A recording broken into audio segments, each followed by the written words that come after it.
rubbing his eyes and nodding toward his grandmother. "Breakfast will be ready soon. Would you fetch some water for me?" "Of course, Grandmama," said Aidan. "I had a dream last night." "That's nice, dear," she said as she moved toward the door to leave the room. It was about a beautiful white horse with wings. Grandmama stopped suddenly. "What did you say?" "I was telling you about my dream," Aidan said excitedly. "I saw a great white horse with enormous wings flying through the air. It was dark. I was barefooted and standing outside in the middle of the night." Grandmama took a step back into Aidan's room.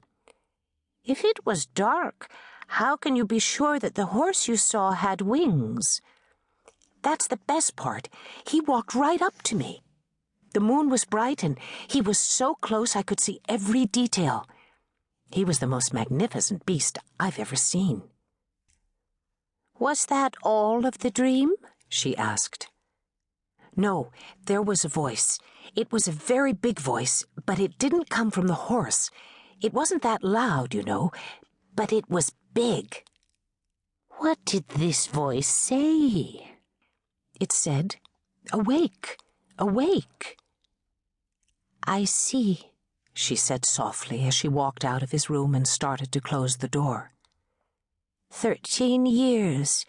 My, that went by fast, didn't it, boy?" Aidan wondered about Grandmama's odd remark. True, his 13th birthday was only 2 days away, but what did that have to do with his dream? He started to ask, but it was too late. Grandmama had already closed the door. Aidan sat quietly on his bed. Facing the open window, with his eyes closed, he soaked in the morning sun and smiled broadly back at the light that seemed to wrap itself around him. The warmth felt good, and the gentle breeze whispered in his ears. His thoughts turned back to Grandmama. She was the only parent that he had ever known. He could not imagine life without her. Long ago, Grandmama had told him that when he was a baby, his parents had brought him to the country of Lionsgate. They had placed him with her in a remote area just south of Oren village, between the Botham Sea and Zorn Mountain. Something about a war, but it was only supposed to be for a while. Grandmama did not often speak of Aidan's parents. He knew that his father was a very good man who was needed by people in a land far away. As for his mother, Grandmama spoke of her very warmly, as if she was love itself. Aidan longed for the day when they would be reunited. Opening his eyes, Aidan could see that it was a clear morning. Somehow it seemed brighter than an ordinary sunny day. He chuckled to himself as he quickly put on his clothes and headed out the door. "Brighter than a normal sunny day," Aidan said aloud to himself. "Am I going crazy? A sunny day is a sunny day, and that is that. Maybe I didn't sleep so well after all." He smiled to himself as he headed toward the well. As he walked around to the back of the cottage, he could feel his legs starting to tense. Aidan didn't like the well. It was very old and very, very deep. The stones that surrounded it were ancient and cracked.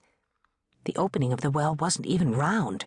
Rather, it was somewhat oval-shaped, curiously larger at one end than the other. When he was younger, Aidan used to drop rocks into the well, listening for them to hit something, anything. However, he'd never heard a sound. Yet every time the bucket was lowered into the well, it always came up with sparkling, clean, fresh water. This was a mystery to Aidan. It even made him feel a little afraid. However, he told no one for fear that someone might view him as cowardly. Today, as he lowered the bucket and watched it disappear into darkness, he felt even more anxious than usual.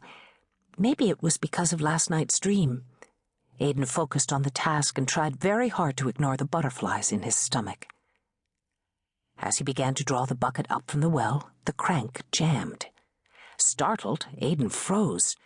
The bucket was caught on some rocks about 3 feet from the top of the well. Aidan was petrified with the thought of reaching into the well. As he pondered his dilemma, 2 small hands reached around his head and covered his eyes. "Guess who?" shouted a gleeful little voice. Aidan was startled.